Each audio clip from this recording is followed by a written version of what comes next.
Almost lost us. I lost track of the time. Goodness, nice to be with you all. Good morning, good morning, good morning. Let's see if I can get over to live stream, live chat, see who's here. Monster Fish Cow, Chevy Fish, Tam Shepherd, James Handy, Patrick Murphy, Jenny Lynn, Karuna Karan Naresh. Volunteerism is the answer. Volunteerism is the answer. Chat for early risers. You betcha. And Color Guppies. Who else? Alexander Kosniatsu. Nice to see you. Jenny Lynn, Xanadu, Tam Shepherd. Has lost electricity at her house. Do you know how long my tanks will be okay without filtration running? Oh, well, Tam, they'll be okay permanently so long as your tanks are not overloaded with so many fish that they're going to burn up all the oxygen. So if you have any really heavily stocked tanks, like an African tank that may have a lot of fish in it, you might separate some of those out. Otherwise, you'll be fine. Don't worry about it. You can walk down the line and splash the water once in a while or swirl it a little bit. That'll keep it moving and keep the O2CO2 exchange going. Don't worry about it too much. The biggest problem is temperature, really not air. We're Dunlap, coffee or tea, a nice cup of TGF. Orange Pico is like liquid sunshine on a cool morning, indeed it is. And I'm drinking black, something Peruvian something. Oh, let's see. Who else? James Handy. Hi, James Handy. Volunteerism is the answer. Good luck with it, Tim. I hope you get it back soon. Volunteerism, we're going to turn you blue just because you're demonstrating the spirit of the SHOL here. Glassbox Fox. Jenny Lynn. Color Guppy, Chevy Fish. I'm repeating myself. Mermaid's Chorus. Who else is new here? Let's see. We're Dunlap. I mean, call it snob because I prefer tea instead of the stuff swept off the floor as well. You see, what makes you a snob is not the tea; it's your derogation of coffee drinkers. So I would say you got it coming. James Handy, Monster Fish Cow, Patrick, right? Jeremy, right? Jeremy, all right. Good morning. Nice to see you, Jeremy. Let's turn Jeremy blue. He needs to be blue. I've got the Discord link at the bottom. Be sure to go over there and sign up. Get on Discord. It is a 24/7 chat that is becoming more effective and more powerful every day. We're adding features to it that are just making it something wonderful and worth participating in. Tam Shepard, woohoo! Just checked everything back up and running. And I've just lost her. First time I've had to worry about whether I had to prime the canister. They are self-priming. Count your blessings.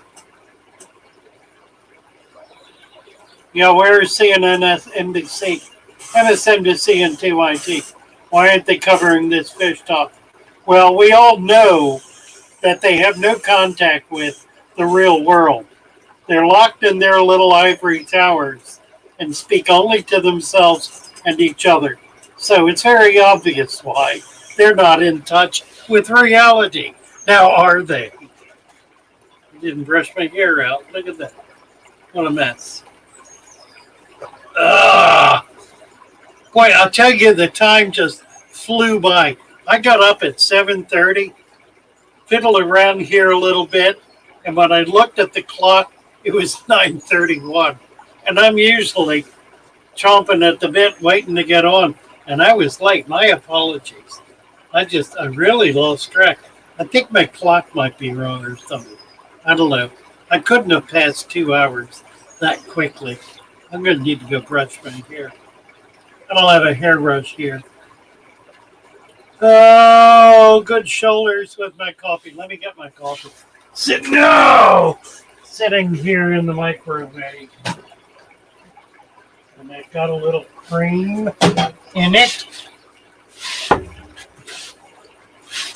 I'm using the canned cream, evaporated milk these days, because it lasts a long time. And I don't use much of it. Let's see. Looking sharp. Nice shirt. Thank you very much. Teresa Lovelace. Hello, Teresa. Good to see you. Wall through. Hello, hello, hello. George Crabtree. Good morning, George. Nice to see you. Walter is one of the new members over at Discord and having a grand old time. We've got a number of people over there who are real fish nerds. Over there, these are serious people. I know if you go over, you'll either be intimidated or you'll be, probably you won't. You shouldn't be. Nobody is. You'll be welcomed into the SHOL, I know, because everyone is. Explain ghost guppies. Ghost guppies. That came up recently, didn't it? Somebody else gonna have to explain it. I don't know. I don't know what it is referring to. Let's see if it'll come up in the search. I rather doubt it. Let's see, what do I do? Let's see.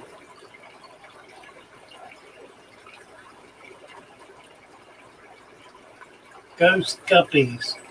It wants to look up ghost puppies.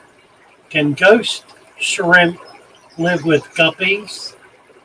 Images for ghost guppies. Well, here, I'll let you look at this and you decide for yourself. That's a really pretty one. There you go. I mean, I guess that would be an appropriate name for that guppy, wouldn't it? The ghost guppy. Stunning. Stunning. Ghost shrimp. And then all of these cartoon things. Ghost peacock. There's a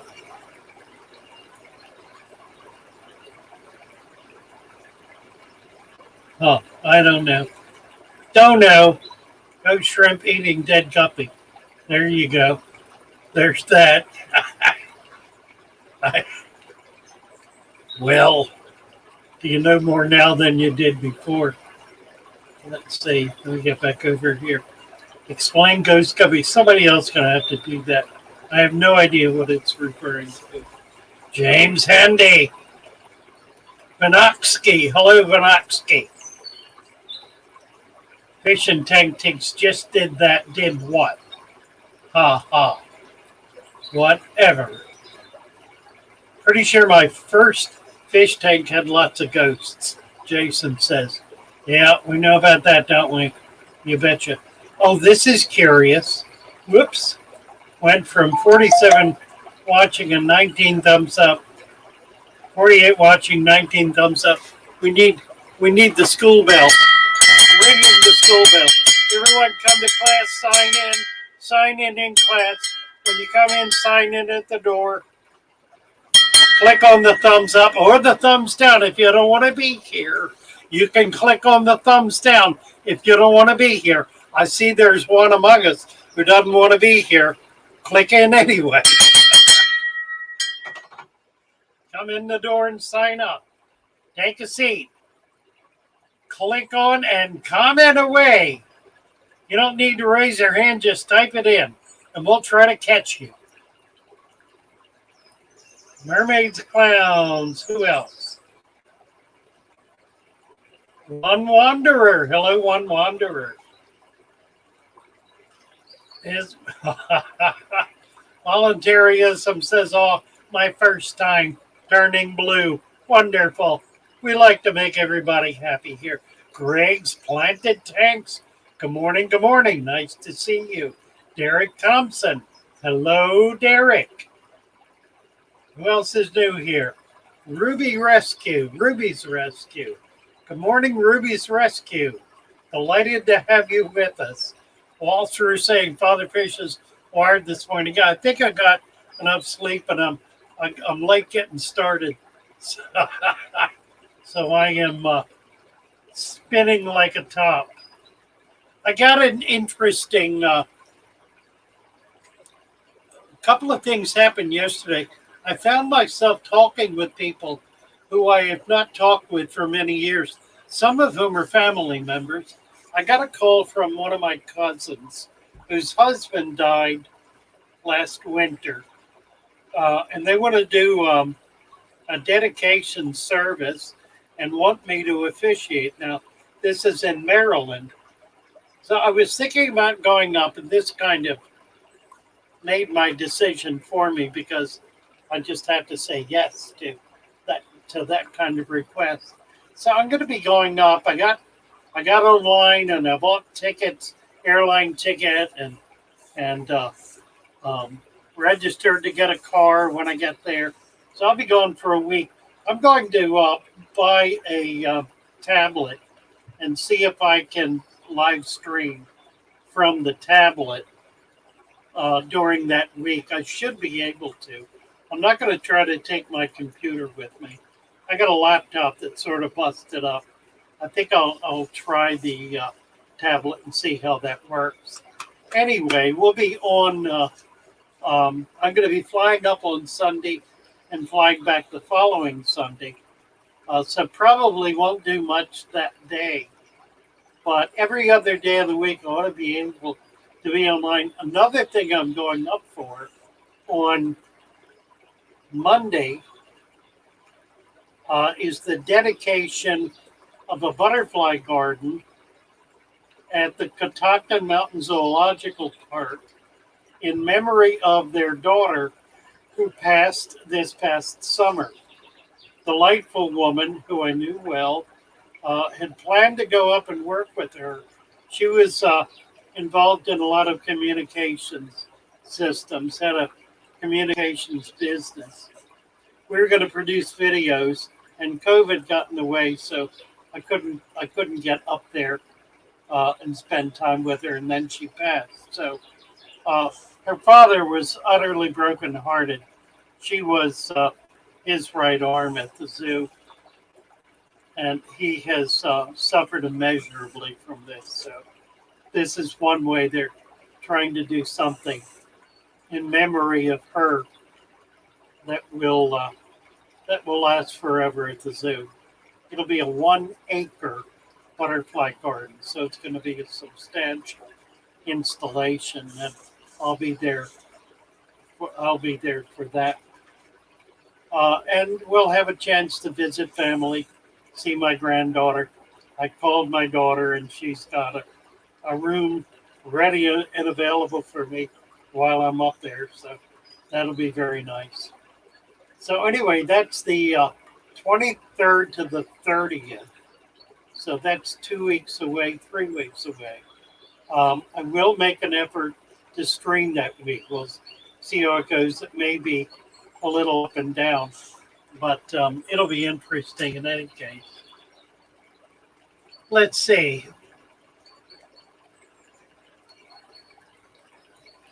Gary Thompson, I have ghost shrimp and guppies together with bettas.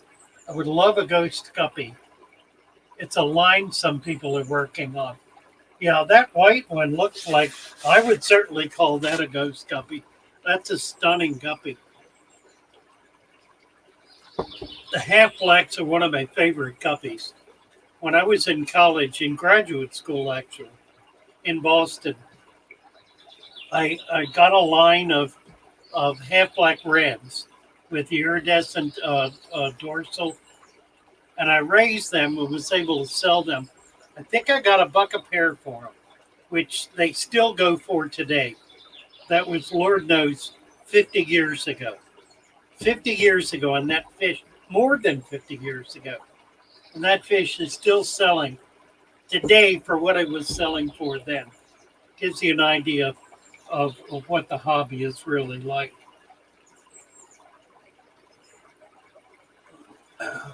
James Handy, talking to Patrick Murphy, says calcium carbonate raises KH, equilibrium raises GH.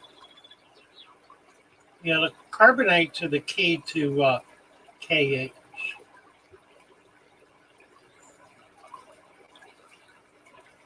Josette Brasileira Noegito. Hello, Josette. Nice to see you. Patrick Murphy was in Doro Moss 88 was asking about increasing hardness in Discord last night. He was thinking about using Seachem equilibrium. I told him you recommend calcium carbonate. Is that right? Talking to me. Increasing hardness. And then James said, equilibrium raises GH, general hardness.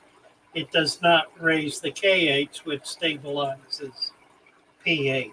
So that's right. So you need calcium carbonate. Or if you are doing as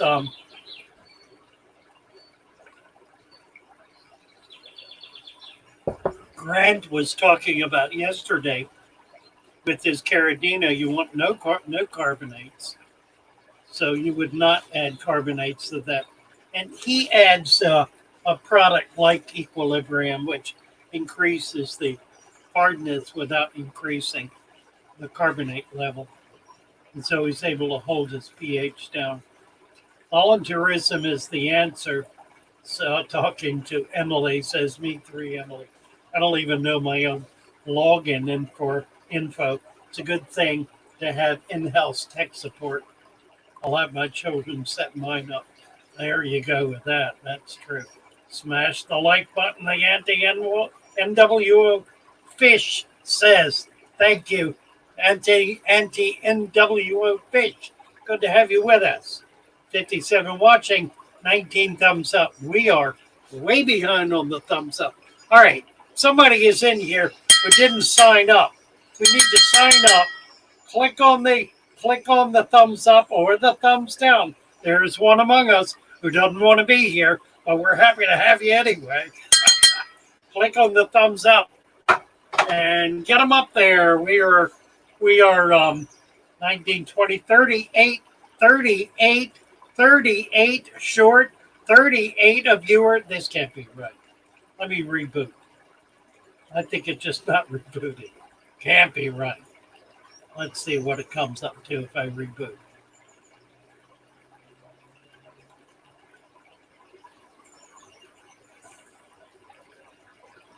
$42. Yeah, I thought so. It's not clicking up for me.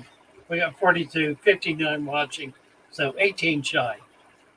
18 of you have not signed in. Sign in, please, when you come in the door. And if you haven't got up out of your seat, go over, click on the ball, sign in, and come back and take your seat. Right. Emily Stevens, are we talking about calcium bicarbonate or something else? Yeah, right, we are. True enough. Well, calcium bicarbonate kicks up the pH. I don't know how much. Obviously, it has carbonates in it, but it also increases pH.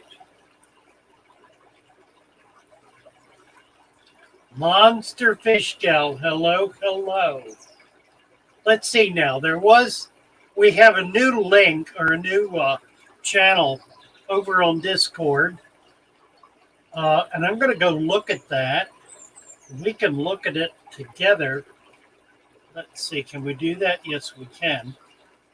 Under Fish Questions and Answers for Father Fish for the channel. Is sea chem equilibrium the best option to increase water hardness? Well, there it is. And we've just been kicking that one around. Oh, here's one. Murph says, might be kind of controversial, but if you have a balanced tank with deep substrate and plants and different fauna, and you have a small fish die, should you remove it or let it be eaten and return to the substrate? Well, now, that is excellent, isn't it? Small fish. He did specify small fish. If you leave it, and there are a number of other fish in there, it will be gobbled up and turned to protein in a matter of 15 minutes to half an hour tops. It will not take long. In very short order, it will be completely eaten up, regardless of the species. And it will be eaten by any fish, regardless of species. Dead fish in a tank are food for everybody. Now, if it's a little bigger, and you don't want to leave it in there because you're afraid it might build up bacteria, which it well could, push it down into the substrate. Push it down deep into the substrate, all the way to the bottom. That way you're returning to the system that which the fish has taken unto itself. So now it's giving back. It has taken it up in order to build itself up and grow. It is now giving it back in order to make those minerals and proteins and other biologicals available to the other living organisms in the system. So where you can, obviously, if you've got a 16-inch Oscar, you probably don't want to do that because it'll create too much of a problem. Even in a very large tank, I wouldn't do it. What I have done, however, in very large tanks, is cut up the dead fish and feed it back to the other fish in bits and pieces small enough that they're able to eat them easily.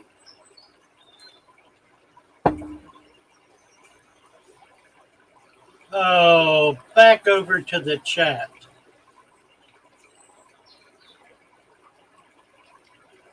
My mystery snail died, and I never even saw the body.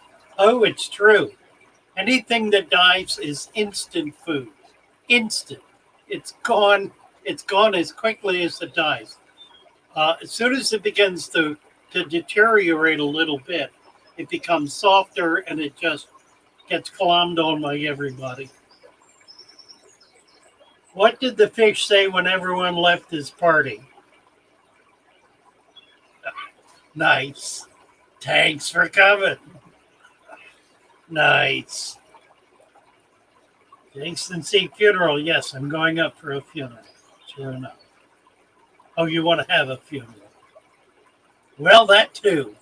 I was somewhat bemused, I should say bemused, watching Joey, DIY Joey, bury his arowana. Now, granted, his arowana, which was named Buddy, happens to be my family nickname, curiously. So when he buried Buddy, it had a rather personal effect on me.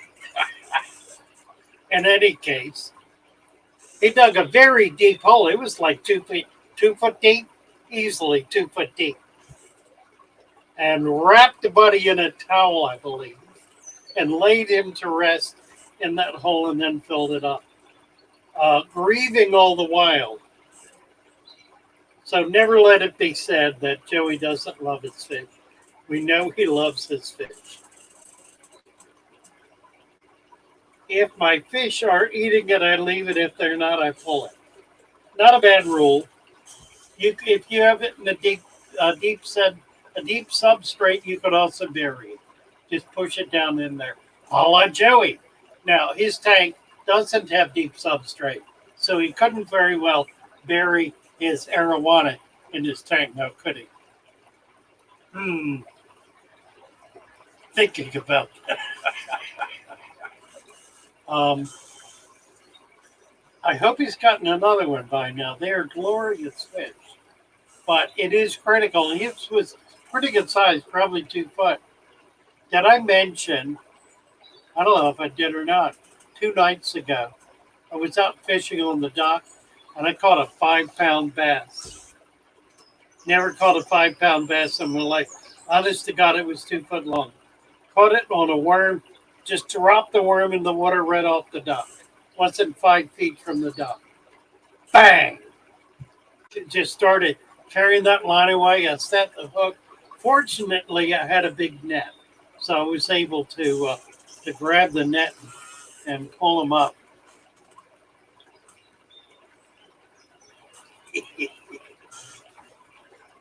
We'll let you ask the question. Let's see. Patrick Murphy is Murph on Discord.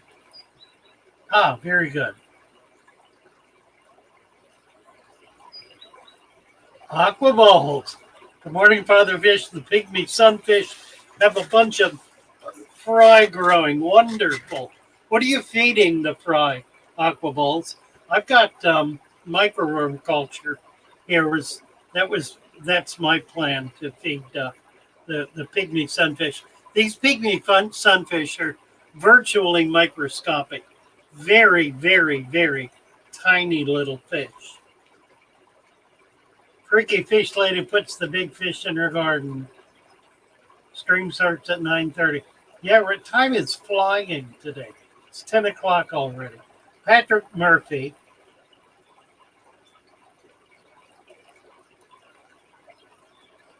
The Amanos are eating his dwarf rasbora, Patrick says. Yeah, that's right. Everything goes after it. Freaky Fish Lady, good morning, SHOL, and much love and respect. Nice to see you, Freaky Fish Lady. Good to have you with us. Okay, I've backed up to the point where I was. So I'm going to go forward now. Somebody said, see you later. Don't know who that was. Oh, Randy Roman. Hi, Randy. Nice to see you, and I guess you're leaving. Sorry I missed you, Randall Pooser. Good morning, Randall. Nice to see you, Gene Campbell. Jason, my older daughter has fish funerals. She says a small prayer and happily says, have a nice life. then flushes it down to the septic tank. I love it. I love it. Little mixed metaphor there. That's what I call a theological mixed metaphor. Praying for the dead, have a nice life, and flush it away. Amazing.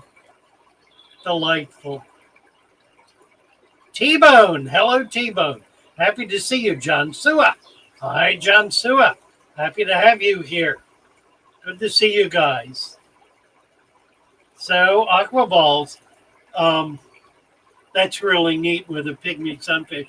I shipped out a couple of shipments yesterday, praying to the fish gods that they get their life. They do well, generally very well. Oh dear. Freaky fish lady. I know this is a problem and I want to talk about it. Let's see if I can find it.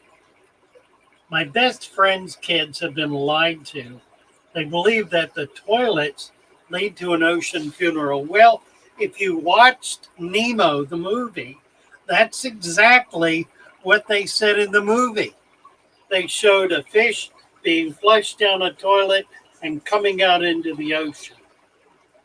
I personally thought that was a profoundly outrageous thing to do. It allows children to free their fish by flushing them. I mean, come on, people. How ignorant and asinine can you possibly be? That really, and what's amazing is that no one raised the issue. No one said, oh my God, how dreadful is that? It's still there. You can see it. If you've got the forbearance and fortitude to watch Nemo, you'll see it.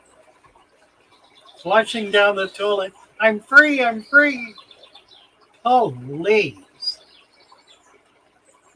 An ocean funeral. Actually, more to the point, a return to Eden, if you will. T-bones. Will black ruby barbs go with my tiger barbs? You can only try, T-bones. Your barbs tend to do very well together. I would certainly give it a go. I think you won't have any trouble with it. Black rubies they're a pretty sturdy fish. They're not really going to have any trouble. Tiger barbs can be aggressive, as you well know, but I think it'll work out. Give it a shot. Jason C says the imposter Jason Sire is here. I don't know what that's all about. Chris Trapp. Hello, Chris Trapp. Josette is sending a heart with a cross in the middle. Bless you, Josette. George Crabtree. Sorry to have to ask. I'm trying to breed a line of guppies, and people talk about culling. What's the most humane way of doing it? Well, there you go. Chevy Fish puts them in a little baggie, puts them under her or next to her car tire, and drives over them. She'll tell you so. Honestly, she does. Well, it's instantaneous, isn't it? I usually keep an Oscar or some other larger cichlid and feed them to the Oscar. Or what's more likely, if I have an adequate market, I will sell them as culls to a local pet shop or help a child set up a tank with culls and pass them on. I'm, after all, trying to achieve something specific. I'm not trying to create waste product. So being able to pass them on as living organisms is certainly much more desirable than either crushing them under a tire wheel or feeding them to an Oscar. Or for that matter, flushing them down the toilet.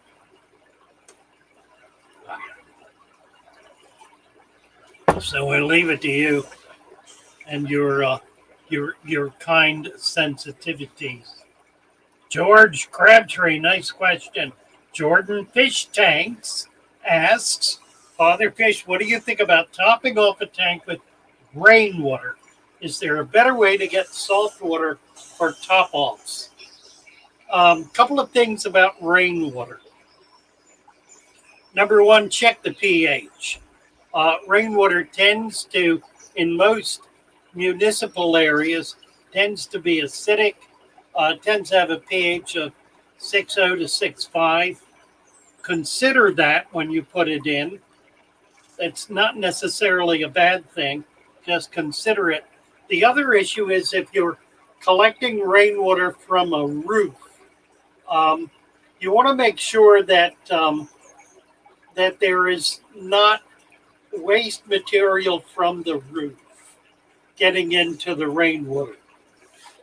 One of the ways, if you have a barrel, if you're collecting rainwater in a barrel, you might want to drain off that early rain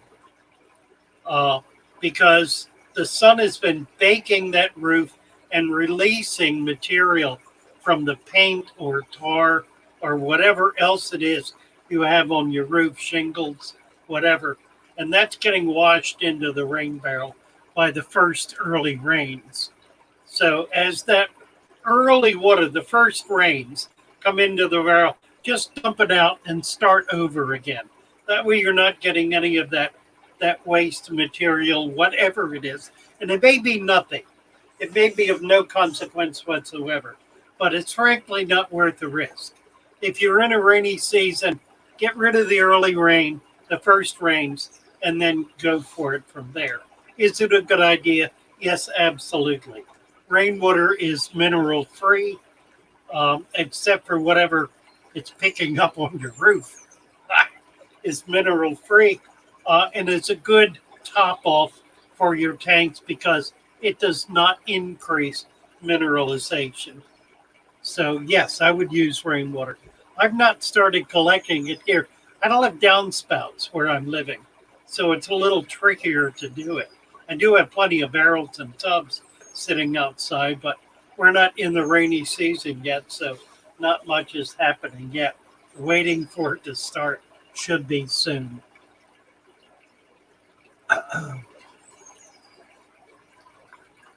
Volunteerism says, glad to hear someone else with 20 hexes. Patrick, they're a challenge. Yeah, they are. And the biggest challenge with the 20 hex is that they're not well made. They're not made with beveled glass. They're made with cut glass. And so when the glass is put together on edges on these 45s like that, it's point to point. And it's really dependent upon the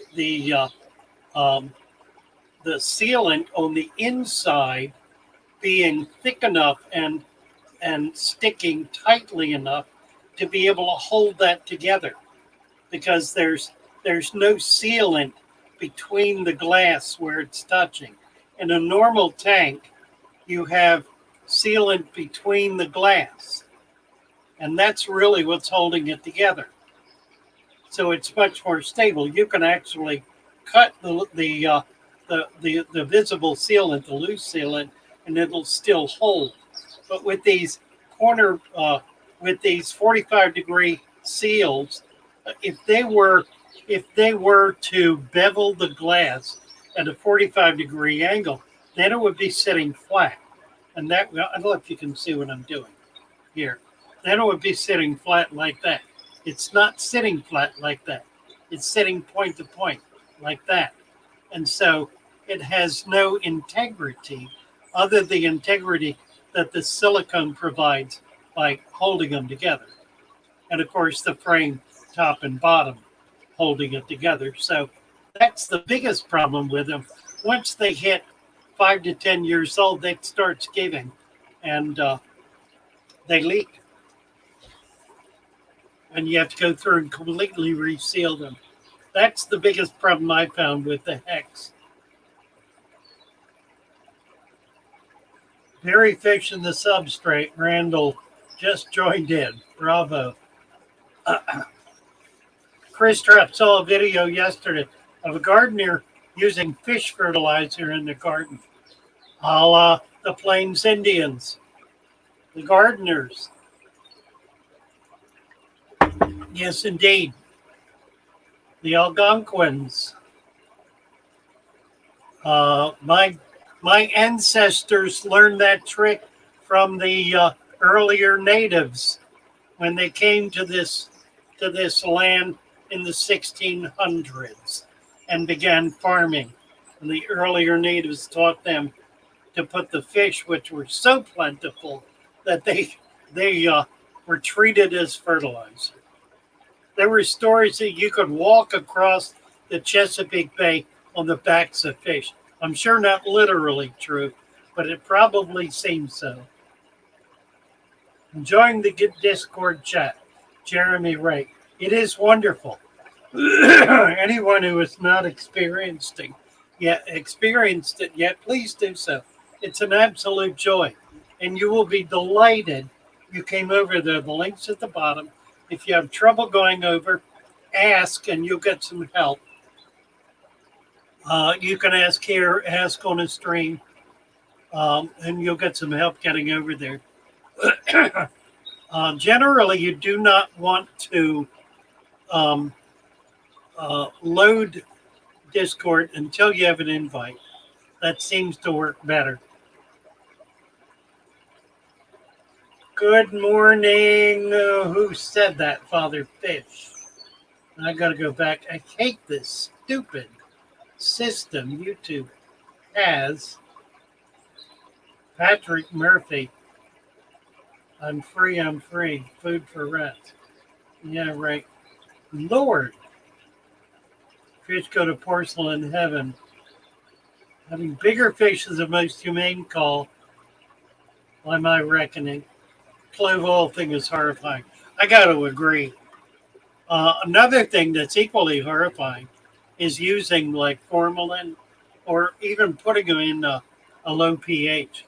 It's just terrible. It's terrible. If a fish suffers, they suffer. The beginnings of a fish graveyard. Emily's saying, are you putting up little markers? Are you? Oh dear. Morning, Father Fish. Randall Pooh's there. I don't know how far back I need to go. Let's see. Okay, I'm there. Got back to the fish gardener. Porcelain heaven. I did that. That was word done by Randy Roman. What does a fish say leaving? Party guests. Thanks for coming. Oh well. Crickets. It wasn't crickets. I enjoyed it thoroughly and said so. I even highlighted it. I didn't highlight it. I could have highlighted it, but I'm not in the highlighting part of the story. I need to do that. Let me get over here so I can pop a few things up. Now I've got to get down to the bottom.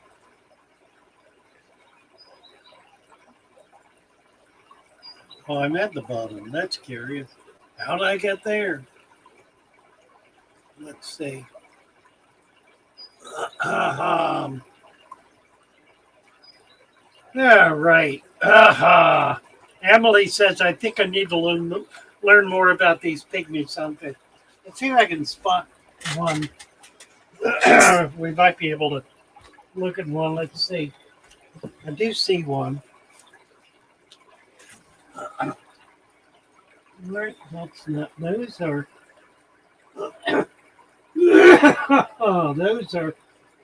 Top one is Formosa. The bottom one, blue line killing. Believe that might be. I think it's a Formosa. Let's see. Not seeing anything. Here's a betta over here. Yeah, in the back. Not seeing anything. I need to get a light on the front of this tank so we can show things better.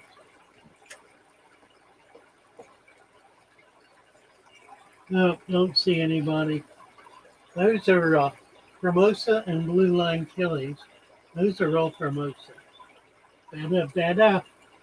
Blue line. I've got about 40 of them in here, but they are very secretive little fish. Blue line, they tend not to move around a lot. They dart like a darter. There also are darters in here. Same problem with them, they dart. They sit still until they dart. Not seeing any. They do hide back there by the filter. Just a lot of blue lines and Formosa and Betta. Let's see, something else I wanted to show you, if I can do it. The Betta parade here. Oh, they're all kind of separated now. Need to clean the glass. Ain't nobody doing much there. Nothing. Where are you?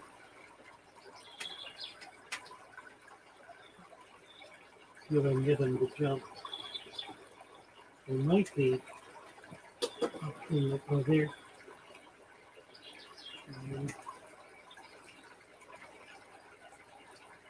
Just not getting anywhere. No cooperation at all. Oh well. Give it up. Whew. So anyway, Emily, yeah, pygmy sunfish are a very neat little critter. If you have had scarlet battas or any of the battas, they're comparable in many ways to the battas.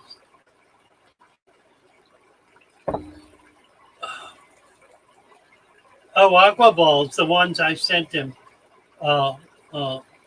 He says he has a bunch of fry from the ones I sent him. Oh, that's great, wonderful. Yeah, I caught them mature. They're FOs, so you know how F1s. Fleshing a fish, feeding the rats in the sewer. Gene Campbell, never let my kids believe Disney crap. Anymore, it's really critical to treat Disney as political fantasy. Sadly to say, Walt Disney would be rolling in his grave if he isn't. Can you imagine the water pipe needed to go to the ocean from Minnesota? Oh, I love that. That's good. Right. Right, absolutely. Well, you go for the Great Lakes first and across, I guess. Madness. Roger Salmon. Hello, Roger Salmon. Let's see. Freaky Fish Lady. Observing something funny. I put a biker in with my baby Oscar. It tank surfs. So now the Oscar has joined in, and they're both tank surfing. Alex has been doing a series of videos on ancient fish keeping by the Egyptians and the Romans, and I guess the Greeks. And has discovered that one of the fish that they especially prized were the mormyrids, the elephant nose, and they are remarkable. If you've ever had one, they're just an absolutely fascinating fish. If you ever get a chance to get a mormyrid, try it. The only issue is they require live food. You have to feed worms. They're not going to take flake or pellet.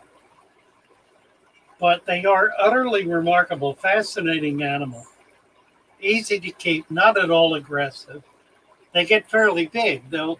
You get them in like 4 to 5 inches, then they'll grow 8 to 10. So they're not a little fish, but are a remarkable fish. Volunteerism is the answer, says no toilet funerals here. Our pets and livestock alike are laid to rest under the hickory trees. Bravo, volunteerism. Bravo. Patrick Murphy, I'm free. We did that, didn't we? JPVM.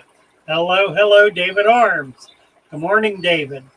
Jeremy Wright, I heard there was a movie in Japan with the young girl releasing a raccoon pet into the wild, which caused the wild raccoon population to rise on the island. Well, only if there was another raccoon So there had to have been two. One wouldn't do it. Sounds like more of the same. Let me just say something about this. I'm not advocating, and I do not advocate for releasing animals into the wild.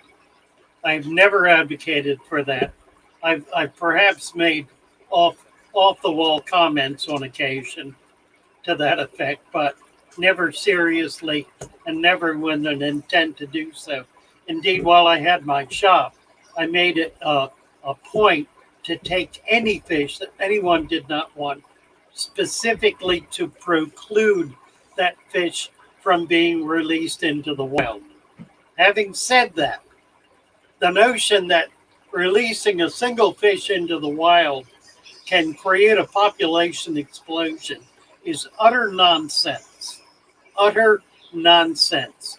In order for a population to exist, once it gets down to under 100 or so, that population is considered marginally extinct. All studies verify and authenticate that. When a population of animals is reduced to the point where it is dispersed and unable to multiply in any kind of routine, numerically substantial way, it is considered extinct. That doesn't mean it can't be found. It can on occasion be found. That doesn't remove its placement in the extinct category. It remains extinct in the wild. Releasing a fish in the wild does not cause that fish to explode in population and destroy the rest of the fish culture in that environment. Just does not happen. The greater likelihood is the fish will get sick, it will starve, it will be eaten, it will be injured, it will not like the water parameters it's in, and it will almost certainly die. Rare, if ever, for a released fish to survive in the wild. And if it does, it's going to have to meet up with another one, and then the one baby that might survive to adulthood is going to have to meet up with another one in order for that population to even begin to grow. So that's not the way it happens. That's not the way invasive species take over a population or take over an environment. It happens when large numbers are released, numbers large enough to create a breeding population. And then that breeding population expands. And we do see that in Florida, and we see that fairly routinely. I'm catching fish right now out of my creek that are invasive species. They're good to eat, fortunately. I'm waiting to get a big pleco. Next big pleco I get is going in the cooker. I want to see what that burger tastes like, because I hear they're good. And if they are, we're going to start a kitchen, a pleco kitchen. Need to come up with a clever name for that. Maybe what I'll do is get a booth at the city fair and sell pleco, raw and on a not raw, baked and on a stick. Pleco baked and on a stick, with your choice of sauces. Let's see. Ward Dunlop, some wastewater plants divert directly to the sea when the system is overburdened. I've been involved with building them, so it's firsthand information. They do indeed. We had a situation here on the West Coast. In fact, it was in Parrish, I believe, last year, where the septic system crashed, and they were releasing raw sewage into the Gulf. and had to post the shoreline for miles in each direction. Does happen. Randall Poozer varies his in the garden. Let's see if we can move along here. We got half an hour left, and I'm not close to the bottom, I don't think. Chris Trapp says, well, you could have a call tank. Well, that's right. And then you sell those calls or give them away or make them otherwise available to children. I tell you, a great project that everyone that keeps fish should have.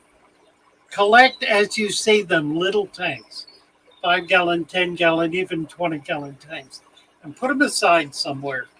And the next time a child shows up who gets fascinated with your fish, give him the tank, help him set it up, get him going with a little fish tank. It will last a lifetime for that child. I know it happened to me. When I got a tank at 9 years old, it just changed my life, made me a different person than I was. Here I am today, God forbid. But do it anyway, because God will bless you. And that child will bless you. And you will have started that child on a journey that will last a lifetime. Just do it. Do it. Chevy fish that don't run over calls. I only put suffering fish down. Sorry, I did say that. I did not intend to say that, Chevy. Thank you for correcting us on that. Chevy fish does not put down her calls, only suffering fish. Thank you. She does keep me straight, doesn't she? Bless you, Chevy. Kenny's here. Kenny E. Hello, hello. Nice to see you. Good to have you with us.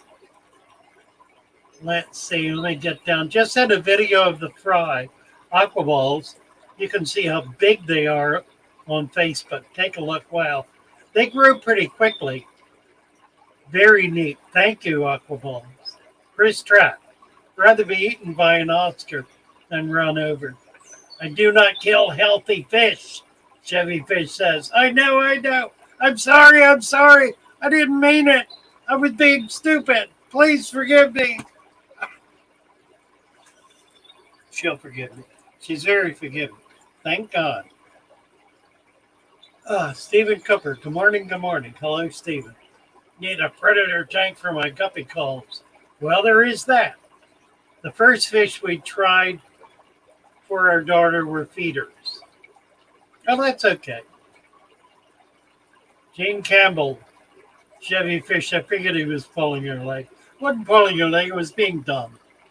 Just being absent-minded. So what happens when you turn 80? You get dumb. I need coffee. We got half an hour left. That's time for another cup.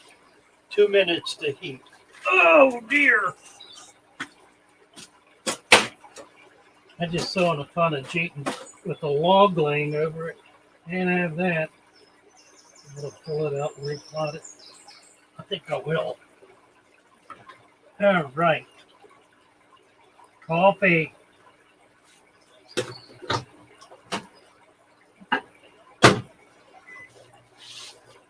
Let's see, a little job I want to do here. I don't know if I can show it. Let's try. There is an apology in here, crispet, I think, right there. See the leaf?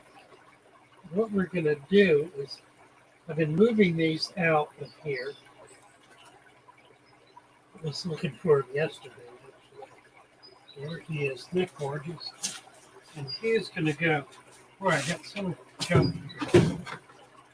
Shoes and towels, other stuff. All right, I don't know how I can do this. Let's see. I don't know if I can. I'm going to break my finger doing it.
Ah, well, that's curious.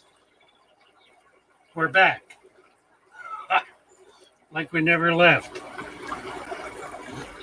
I guess I won't do that again. I pulled the wires so tight that it disconnected everything. I guess we're back. Are we back? No audio? Yeah, we're back. Ah, that was a thrill. Got to the play. I didn't know what to do. I just kept clicking on buttons. Finally came back. Lord love a duck. It is madness. Somebody just donated $1.49. Jason, super sticker. Let's see if we can find it and we'll get you posted up here, Jason. Thank you so much. It's half a mile back. Lord, where is it? How far back are you, Jason? I can't even find it. From the bottom. Zachary Grell is here. Hi, Zachary.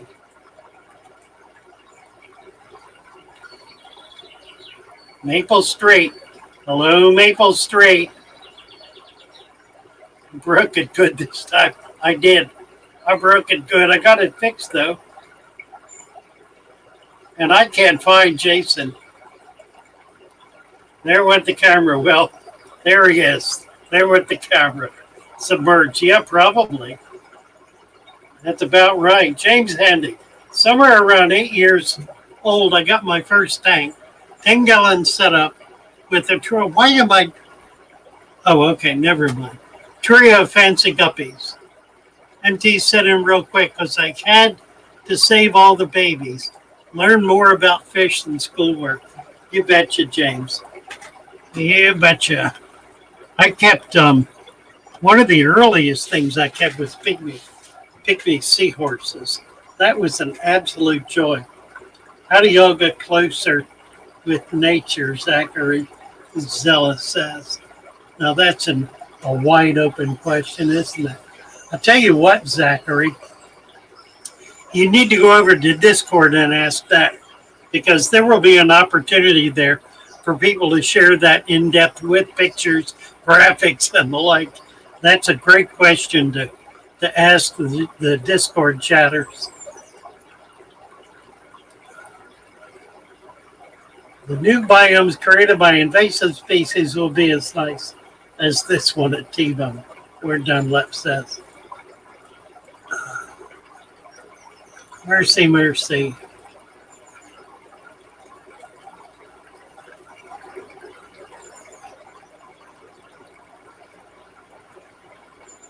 All right. Just came unplugged. Yeah, I think that's what happened, Chris.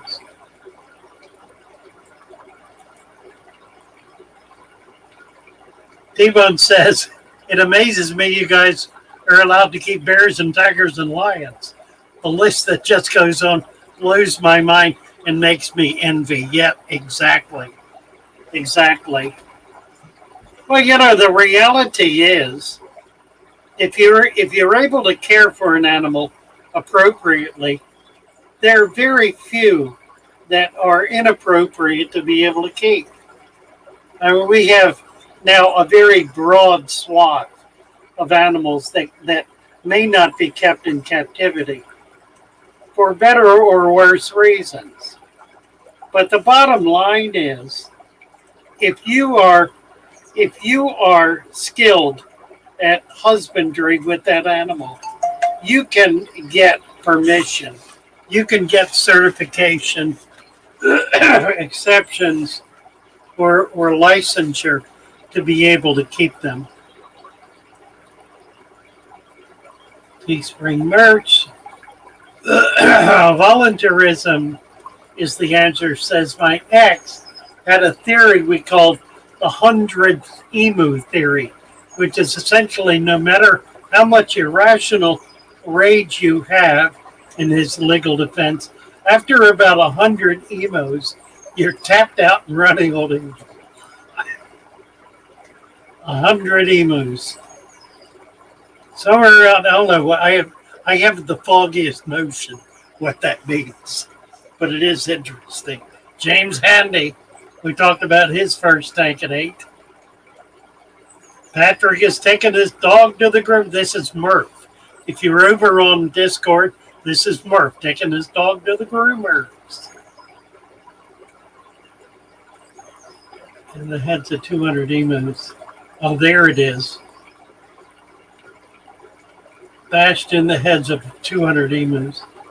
Dreadful, dreadful. I hope that they went on the market. Emus here is a popular way to make a fast buck.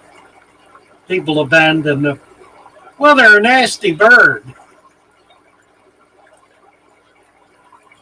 Volunteerism is the answer. Good luck, Freaky Fish Lady. My first tub of Uhiki Madakas is starting to get excited about the fresh spring bug population. Let's see what Uhika Madakas is. Copy and post at the top with a Y in the front. And pull it up. Oh my. How pretty. How pretty. Look at this. Ermigli Italia.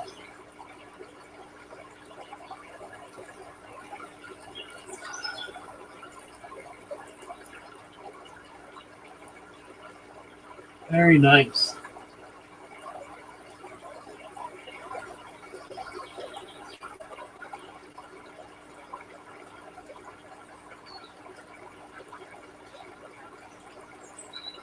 Thank you, volunteerism is.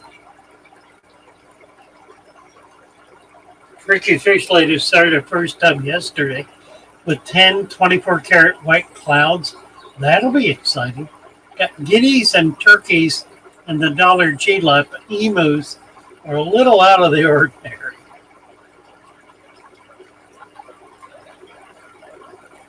Watch out for those emus. Jason C.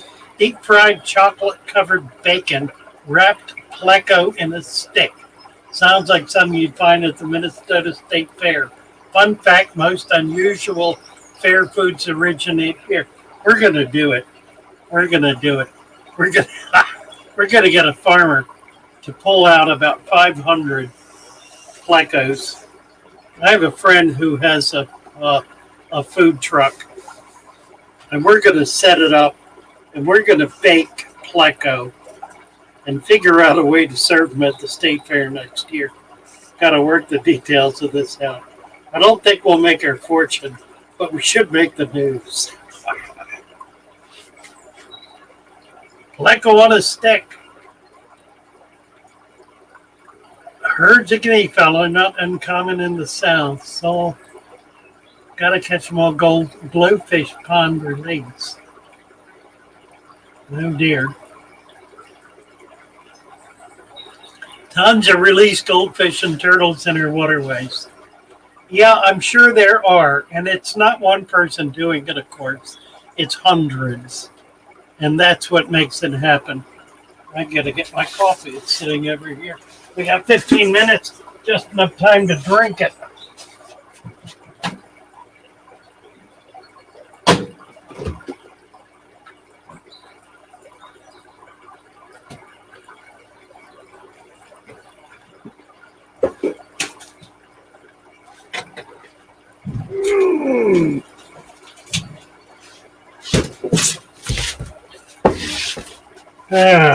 Well, Chris Trapp. Hello, Chris Trapp. Lots of Burmese released in the Everglades. Florida's invasive species. Oh dear. Volunteerism says my daughter and a friend got lost in the forest once and swore they ran into an emu herd. Could be. Florida is crazy with how many hobbyist fish have taken over. Yeah, it's really true. And most of them Most of them are released by farms, and they've actually been able to trace back a lot of them to the farms, and not even accidentally. Farms that got swamped by storms, hurricanes. Hurricanes have been the biggest cause of invasive species coming into the waterways in Florida. Reptiles as well. There have been a number of reptile sanctuaries or preserves or wholesale operations that have been destroyed by hurricanes, releasing the captive animals. Oh dear. We're Dunlap, farmer not far from here, went under raising emus and pot-bellied pigs. He turned them all out to roam the mountain. I saw a couple of emus and a wild turkey on a drive last week. It was startling, I'll bet you.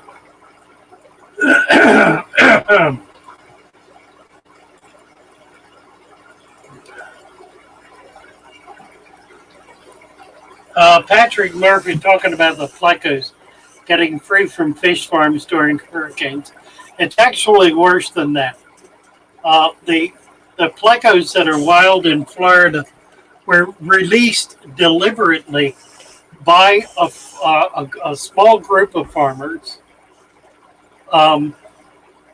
in order to create a local breeding population so that they could be harvested here in Florida rather than shipped in from South America.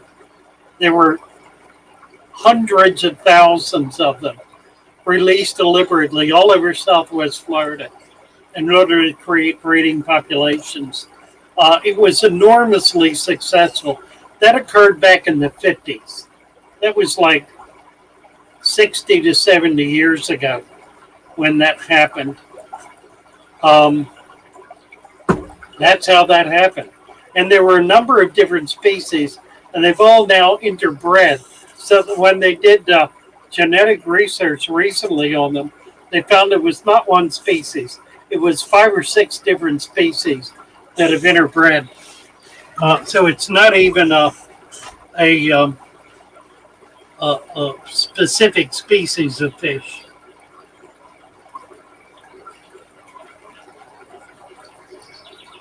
They did release a lot of them. Abolish farms, freeze them and get into the outdoor kitties, completing the circle of life. Or just like the tank, eat it.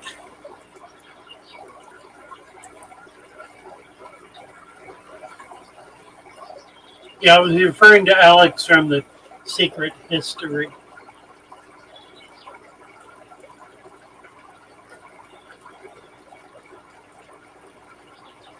All right.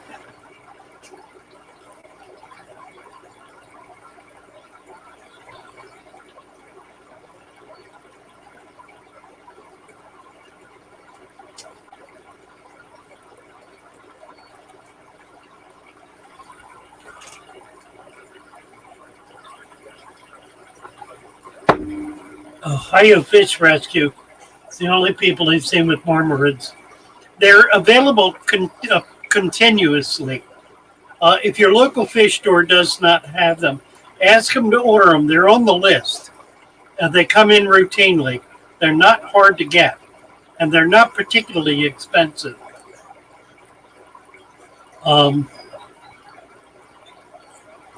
Volunteerism says, speaking of scarlet batis, I'm about this close to moving my old boy, apparently destined to die a bachelor, into my 29-gallon from his lonely tank, yay or nay.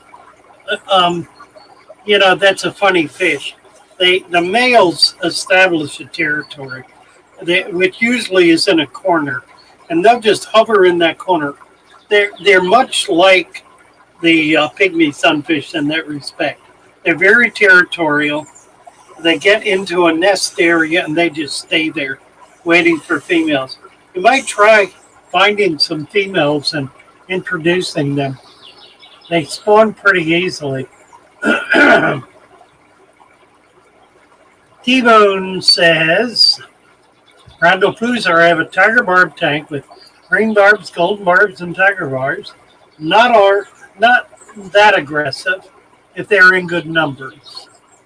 I've seen them in with rainbows. Kyle's Aquarimetrics says, fun fact, Montana has waterways that flow both to the Hudson Bay and the Pacific Ocean. So take your pick where you want your fish to end up. Yeah, if they go into the Hudson Bay, they'll find their way into the Atlantic eventually.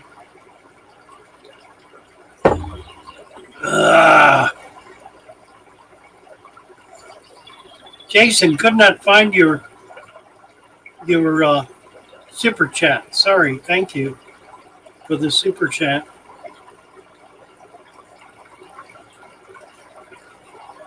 Ruby Rescue says, absolutely believe hurricanes are a big cause of invasives. Some snake keepers of highly venomous should have them in hurricane-proof habitats. Any containers when storms coming of magnitude damage. Yeah, absolutely. Absolutely. Jason C., thinking about how I could design a river stream-like pond system so I could keep fish like rainbow trout. It would have a big pond area, but also a stream area, allowing them to travel. You might look it up online. There are a number of people who have done that successfully. If you're recycling the water, you need to have a marsh area that will purify the water. So you want that water running through, running over a large, long marsh area with a lot of bog plants in it. That'll purify the water and will allow you to be able to do a closed system. Let me get to the bottom here.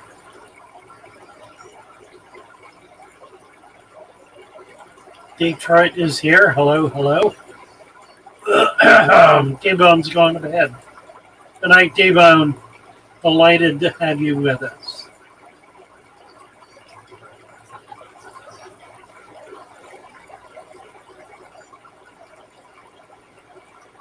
The Killy Carnival in South Bend. That will be fabulous.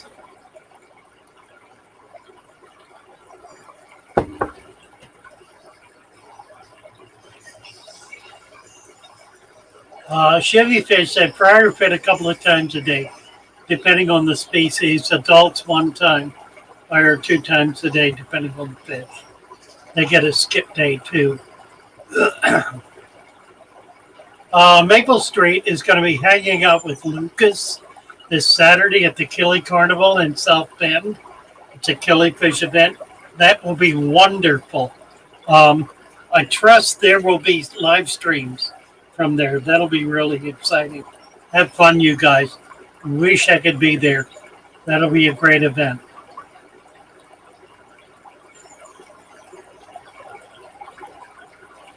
Yeah, we're done. I'm talking about a big reptile farm and homestead.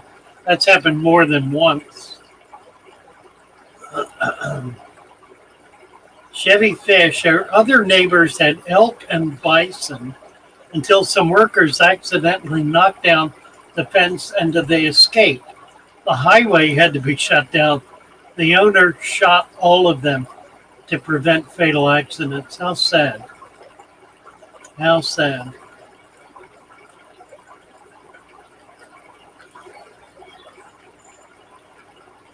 Chris Trapp said chickens can be mean, so I can't imagine dealing with emu.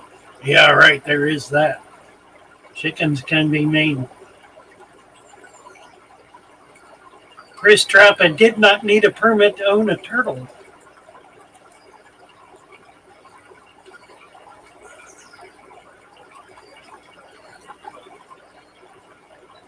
We're done live.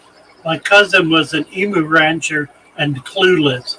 It was like watching a train wreck in slow motion.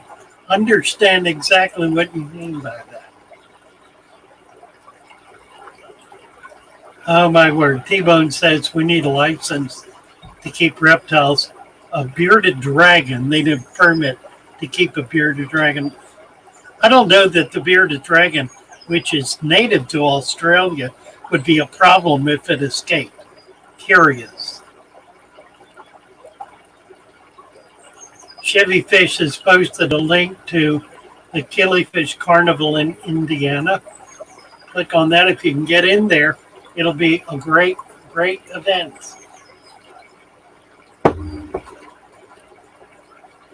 Ah,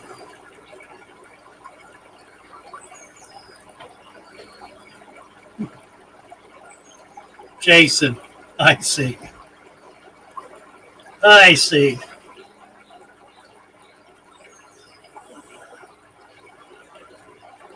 And I hang out with Lucas. Mabel says, yes. Got it. Okay, we're down to it here. Um, it was an hour ago. Yeah, my apologies. I got distracted. All right, we're gonna play a little tune here. What would you like? Let's see.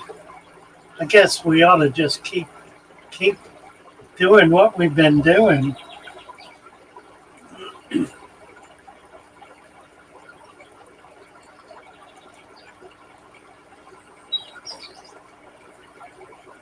Go back to music of Father Fish here. Jumping in.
Bye, all.